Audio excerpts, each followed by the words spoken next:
Hi, and thank you for joining us for a very special Hangout on Air about the latest developments from MozCon. Now, as part of my commitment to being great at what I do, I'm always having personal conversations with my friends in digital marketing so I can piece together the puzzle of where Google's headed and how to position my clients' businesses so they can profit. Now, because a rising tide lifts all boats, recently I decided to strap on my radio voice and share some of these private conversations with you. And that's why today two very smart experts are going to talk about the standout MozCon presentation that you really need to know about. They're going to share a really interesting conversation they've had with other participants, and they're going to give you their key takeaways that is going to change the way they're doing business this coming year. Plus, you're also going to hear about Mark Traphagen's fundamental Google Plus strategy presentation that he gave yesterday at MozCon that went over very, very well. So let's go live right now to Seattle, Washington, where two of the biggest names in digital marketing, Stone Temple Consulting's Mark Traphagen and Enge are here to join us. Hi, guys. Hey. Hi. How are you? Guys, thanks so much for joining me. Now, today's conversation is going to be more about actionable strategies and tactics, and that's why first we're going to talk about MozCon and some tips and tricks and that you guys have picked up on, and then we're also going to talk about Mark's Google Plus strategy that people should stay tuned for because it's going to be pretty cool. So let's first start with Mark Traphagen, and then we'll go to Eric. Mark, what's been the standout presentation that you've seen so far at MozCon? Well, the thing when you're at a 3-day conference like this is sometimes like the stuff you see on the last day is the stuff you're gonna remember and stand out. And I could certainly very easily go to Will Reynolds knocking it out of the park this morning, but people are going to be talking about that one all over the industry. So I want to highlight somebody who's not so well known, but I thought did an outstanding job back on Monday, the first day of the conference. A guy named Mike Reynolds. He has a company called Nifty Marketing operating out of a little town in Idaho that nobody's ever heard of, but just doing some incredible stuff. And he gave this great presentation on why everybody needs to be concerned about local these days and local marketing, local search. Everybody needs to be know about that, be concerned with it, and it was action, information packed, but also just so well done because he used this metaphor that he walked through of life in a small town, lessons you learn in a small town, and how those apply to what we do on local. So for me, that was one that I really love. Everything here is awesome, but that was one that just made a real impression on me. All right, now guys, before we change topics on this, Eric, why is social so important? Why is it an important ingredient in the mixture of someone's digital marketing strategy? Well, there's so many answers to that question. I'm going to start with that. It gives you an opportunity to engage with people in your industry, potential customers, prospects. There's so much data you can get from that sort of engagement.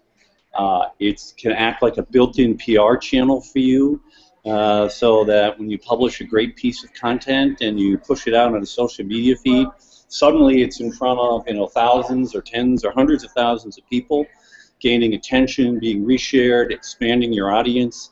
There's so many different things that social does for you. It's an incredible platform. All right, guys, the big news last night that surfaced out of MozCon was Mark Traphagen's karaoke debut. 1 to 10 here. Eric, how did Mark do? 10 being, Dancing with the Stars or American Idol? I was there with him. We did it together. Yeah. Oh, so this wouldn't be a fair 1 to 10 anyway. All right, guys, can you share an interesting conversation, something important that happened when you're talking with other participants? Let's start with Eric. We'll go over to Mark after. So I've talked to a few different people, and so I'm going to draw out of a few conversations, to be honest with you, but the answer is that we've really had a lot of talk here at the conference about, it sounds like very trite, a more holistic way of viewing your approach to marketing, right? So, in fact, pulling out of Will Reynolds' presentation, this notion that you really need to understand the end consumer's experience with the website that you're trying to bring traffic to.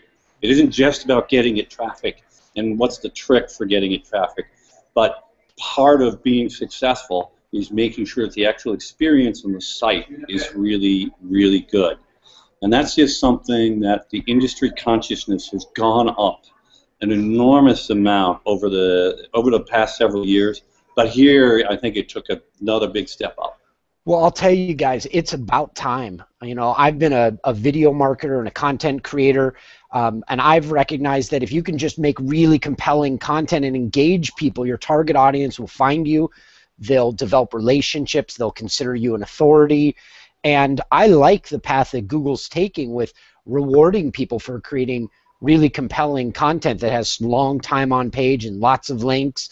So, you know, I applaud the industry for going into that direction. It's long overdue. Mark Traphagen, what is the interesting conversations that you've been hearing from people at the conference? Well, now I'll go on with that is fresh in my mind, and that is just moments ago, Eric and I sat down to lunch with Will Reynolds of Seer Interactive, Philadelphia, and just a guy that's an incredible hero of mine in this business. He came back, you know, he's one of the people I saw here in 2012. He's back this year.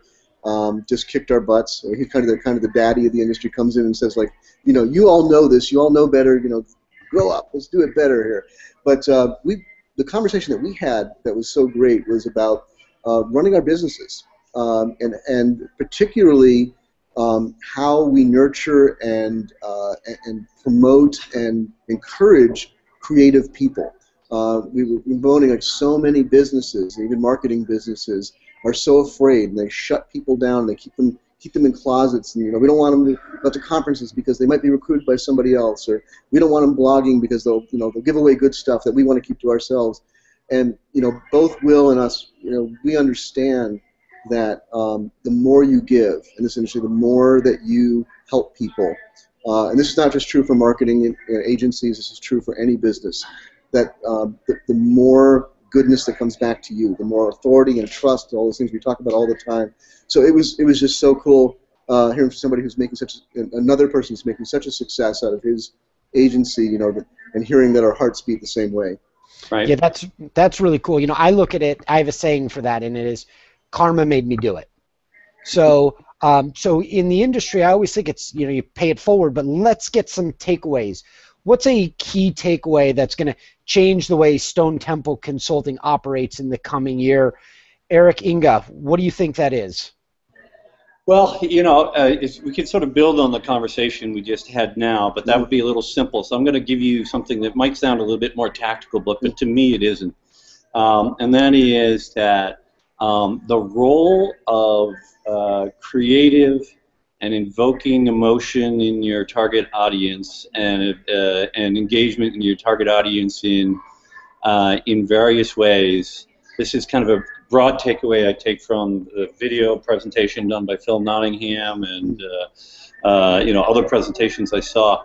People who are doing a good job of creating content that draws that reaction out, much like you do, Todd, right? With the stuff that you guys do. They are going to accomplish so much more marketing their own businesses and helping their clients succeed as well. Right. It's rather remarkable, guys. I want to have as much time to educate and nurture my clients as possible. I don't know any business that doesn't find that valuable. And so by using video, we end up nurturing and developing that client so they understand our process significantly deeper than they would if we sat with them for 5-6 hours. Just real streamlined engagement in the content that we produce. Mark Traphagen, one takeaway that's happened for at MozCon that Stone Temple Consulting will use in the coming year that's really been a valuable piece of wisdom that you've picked up? Well, I think the emphasis here on giving all your employees big raises is one that I hope is. That may have occurred in my own head. You know, very well taken care of yourself, Devil, believe me.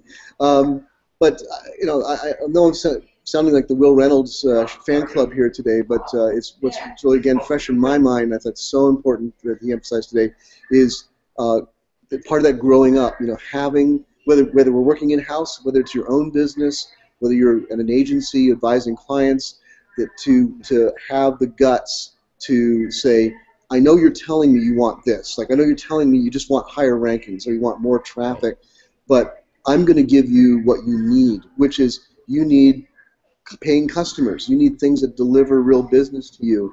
And if I know that, yeah, sure, I can make your keywords go up 3 places, but if I'm not convinced that's what's going to really bring you business, I'm going to have the guts to tell you that, and I'm going to give you the plan that will actually produce real business for you. Right. It's guys, I think it's vital when you're meeting with a client. The first thing you need to be doing is doing a fact-finding mission so it can be applied to a strategy. So those strategies can then be utilized for assets like content or video, and then from there, those assets need to influence results. Those results could be conversion. It could be conversion could be phone dialing or people booking appointments online or purchasing, but really streamline. And a lot of times you get clients that are a little ADD and they need to be brought down into a real consistent flow path. Now, Mark Traphagen got really, really strong response from his presentation, a Google Plus strategy. I was reading people tweeting and on Google Plus about it yesterday and today. What is a fundamental Google Plus strategy that you presented yesterday at MozCon, Mark? Well, the heart of what I presented, Todd, was about, I tried to go right to the #1 objection that you always hear about Google Plus, right? And if I would ask you right now, you could name it. Said, well, nobody's there. My customers aren't there. I can't find anybody to engage with. I can't create anything. But if you understand, as we do, the value of Google Plus and what Google is doing with it and how central it is to everything else and the opportunity that it affords, the strategy that I presented was what you do is you go out and you incentivize an audience to come in. You bring in that audience from elsewhere and give them a reason to be associated with you on Google Plus. And then at that point, when you've done that, it doesn't matter to you if that's the only thing they ever do on Google Plus. If they're engaging with you, if they're in your communities that are associated with your brand, they're helping to build your brand's authority. The engagement around your brand that means a lot to Google, and it's sending direct signals into the heart of Google. You got that 8-inch needle that you're plunging right in the heart, saying like, we matter. This brand is important to people. All right, so that's why brands should bother following that strategy. And the best question, I'm sure, when you and I have sat on panels before, and then people get up and they ask questions, and then we all look at each other and we're like, you take that one, I'm not taking that one. What was the best question that you were asked during your Q&A following your presentation at MozCon yesterday? Oh, it would definitely be, I'd jump right to Rand Fishkin. Rand, if people don't know, he's the founder of Moz, and though he's moved away from the CEO role in the last year, still very, very involved and still, the face of Moz, is the unofficial title of the Wizard of Moz, and just a great guy, vivacious guy, but very involved, very engaged with what's going on here at the conference. So, I turned like this, and the moderator just saying like, okay, that's all the time we have for questions. And then we saw at the back microphone Rand jumping up and down and saying, look, well, I guess you don't turn away the guy that owns the conference. So he asked, and I was really glad he asked. I almost felt like it was a softball that he was doing me a favor, because I only had 15 minutes, and it was so much to tell in that 15 minutes. So he asked, like, well, you keep talking about building authority for a brand page. First of all, where does that come from? What is that authority? And it gave me the opportunity to explain that, through the extensive testing that we've done, we know that authority is built, first of all, of course, by the internal relationships. Who engages with you? This is true for profiles and pages. So not only how many people engage with you, and I'm not just talking about follower numbers here, but people who actually comment on your stuff, +1 it, reshare it, and also who engages. If you get people that have some influence themselves engaging with you, that's so much better. But also externally, that Google treats a profile or a page like a web page unto itself, and so links from the outside. This is one of the, I think, abiding, even though author photos are gone now, people want to know, does authorship have any value? Well, when you get authorship on a piece of content up there in the site, you built a link to your Google Plus profile. So those links also help build that authority. So I was really thankful for that because, you know, I'm sure a lot of people are saying, like, you know, where's this authority come from that Mark was talking about? Authority comes in many ways, right? But I think one of the predominant ways is it gets lended to you by other people that have authority. Is that Right. accurate? And I want to emphasize that here, what we're talking about, the usefulness or the utility of this, that was why I was proposing this strategy. And it's a strategy I actually used last year with a brand, and we made work, and one that we, you know, at Stone Temple, we plan to be proposing to the brands that we work with, was you bring this audience in to Google Plus, and you give them an incentive to be engaged with your brand. And that engagement builds that authority. Now, what that does is then throughout the rest of the Google sphere, that increases how much influence your brand has there, particularly in personalized search, which is, you know, a very fast-growing area of search.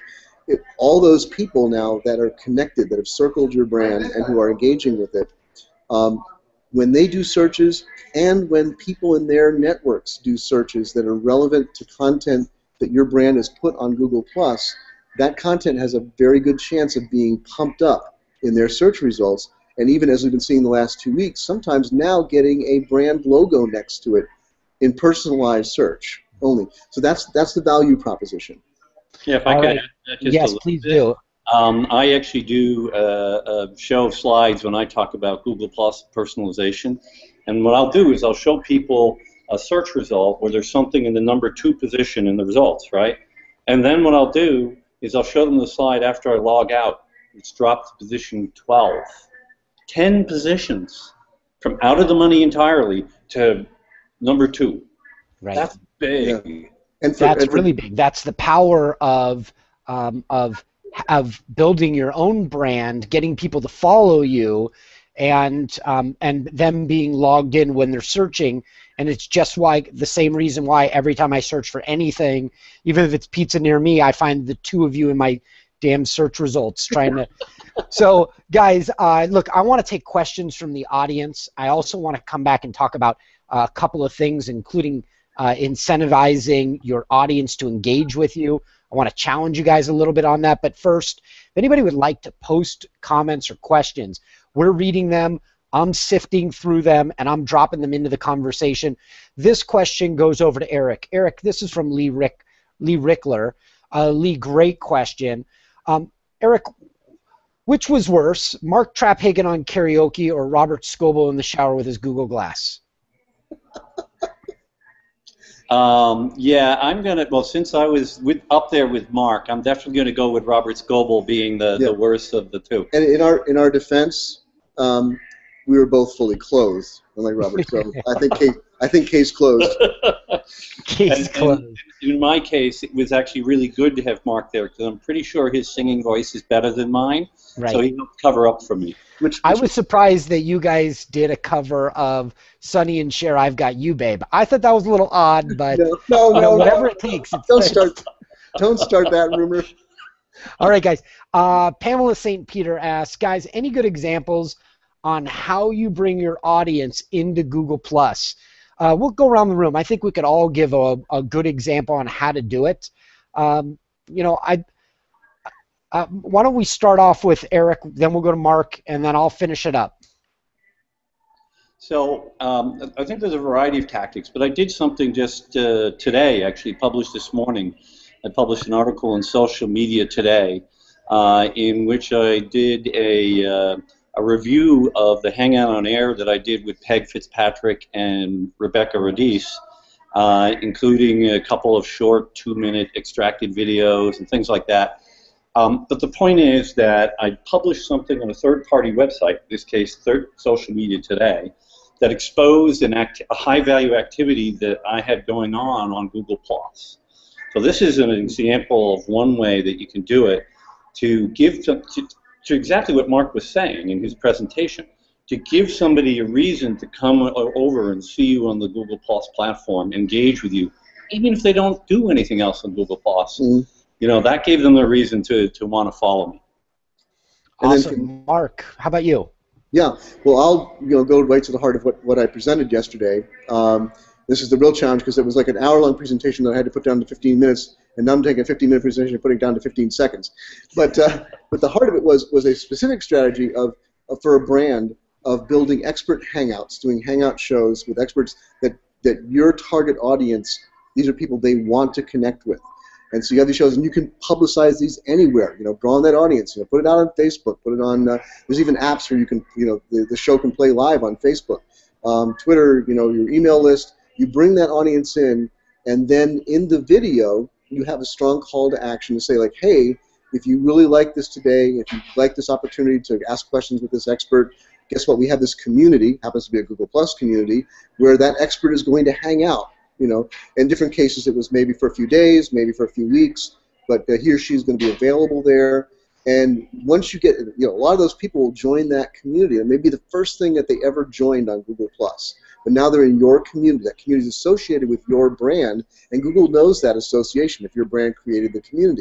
So you get those people engaging. Now you start fanning the flames of that community. You get those people talking to each other. So eventually, once the expert drops out, it doesn't matter, because those people will keep coming back because they're talking to each other, they're sharing tips, they're getting good stuff there. And all of that engagement is now built around your brand. All right, so I think that is a really wonderful tactic. I'm going to pop something up on the screen that I want to share with people about the way I do this same exact approach. I just have to clean off a note off of it. All right, perfect. So what I do is I bring together, we were just explaining this in a digital marketing sense. I think both of their tips were kind of digital marketing, like if you're a digital marketing thought leader. I'm going to give you a tip outside of it. Let's say the health space. We do a lot of things at Wirebuzz for cancer awareness, and what we do is we bring the largest organizations in cancer to Google Plus to do their live events, and I want them to promote our event and their appearance on all of their social networks, and they may have hundreds of thousands of followers, and I want to bring them in to our environment so we can give them a live feed. Now, here's what we did, and here's the way we ramped up when we were doing from Breast Cancer Awareness Month all the way till this summer when our doctors started going on vacation. We got really nice, powerful growth, almost 700,000 followers, and all I'm doing there is bringing in interviews to our experts from organizations that have larger street cred, larger following, and I'm giving them a seat at the table plus a live link to that Google Hangout so they can post it on their site and their social networks and start lending their credibility to us and introducing their audience and their followers to our forum. Yeah, so we're really talking about the same thing. I mean, that's what we're talking about. It's leveraging other people's audiences, which is OPA. That's Eric's great acronym, and the power of that. So you're exactly the same thing.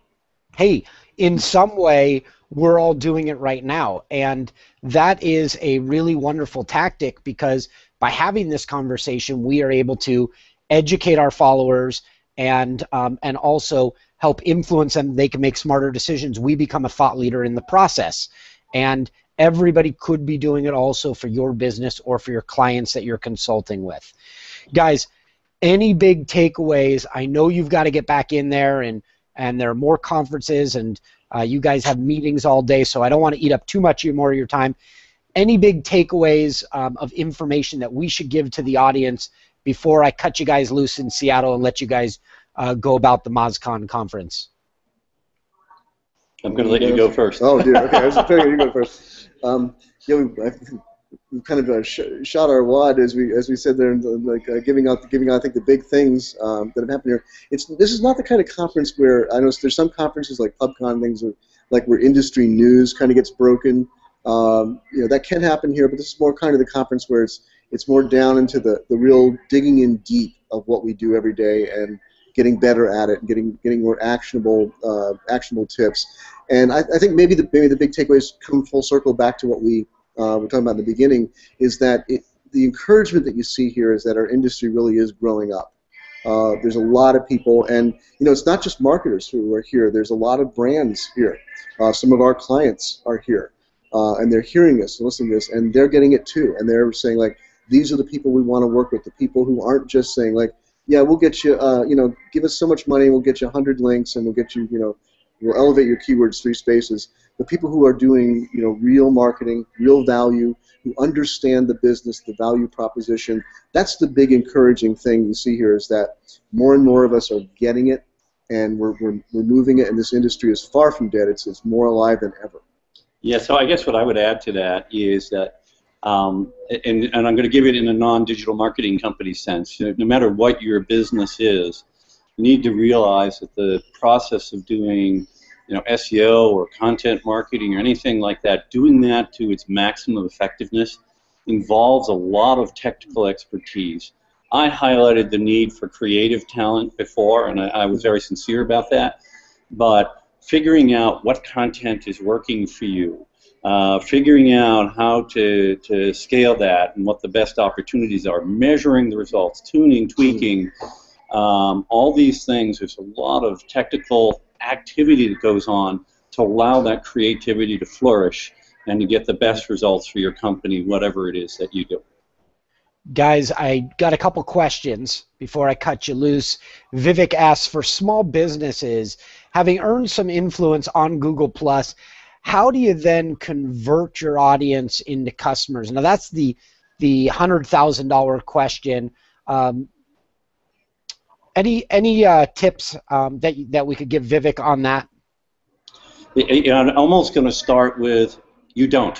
Yeah.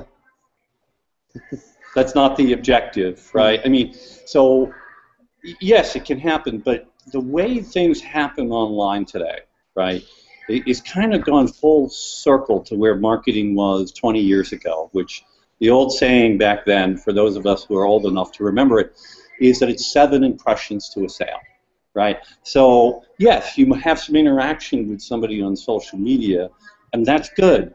But chances are that that's going to have to happen many times, and they may actually have to get exposure to you at some level. And if you're a small local business, it might be that your sign shows up on outside somebody else's store, or that somebody writes a good review of you in your business in Google My Business, and you have good reviews showing up. It might be that a friend of the person who's your prospective customer has something good to say. So the social interaction is only one small piece of the sales process.